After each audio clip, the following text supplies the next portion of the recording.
یہ سندھ کا ایک چھوٹا سا شہر شہداد پور ہے جو امن و امان اور محبت و آتشی کا گہوارہ تصور کیا جاتا ہے۔ یہاں پر بہت ساری تنظیمیں ہیں، دینی تنظیمیں، سماجی تنظیمیں، سیاسی افراد اپنا کردار مثبت طریقے سے ادا کر رہے ہیں۔ اسپیشلی شہداد پور کی ترقی میں بلدیہ شہداد پور کے چیئرمین بیرسٹر علی مرتضیٰ تھیم صاحب کی کاوشوں کا بہت عمل دخل ہے۔ اس حوالے سے شہری ایکشن کمیٹی شہداد پور کے صدر حاجی محمد حنیف مغل اور جنرل سیکریٹری جناب عارف لوہار نے ایک ہنگامی پریس کانفرنس سے خطاب کرتے ہوئے بلدیہ شہداد پور کے چیئرمین بیرسٹر علی مرتضیٰ تھیم کی کاوشوں کی عزت تعریف کی۔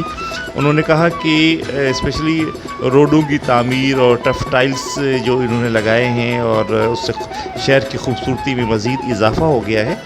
محمد حنیف مغل نے کہا ہے کہ شہر میں اسپیشلی علی چوک پر ناجائز تجاوزات ہیں، انہیں ختم کیا جائے اور درمیان میں خوبصورت پھول اور کیاریاں بھی لگائی جائیں۔ انہوں نے اسٹریٹس لائٹس کی بھی بہت تعریف کی کہ جگہ جگہ اسٹریٹ لائٹ لگا دی گئی ہیں اور شہر کو روشن کر دیا گیا ہے۔ اور محمد حنیف مغل نے کہا ہے کہ یہ شہر ہم سب کا ہے اور ہم سب کو مل کر اس شہر کی حفاظت بھی کرنی چاہیے۔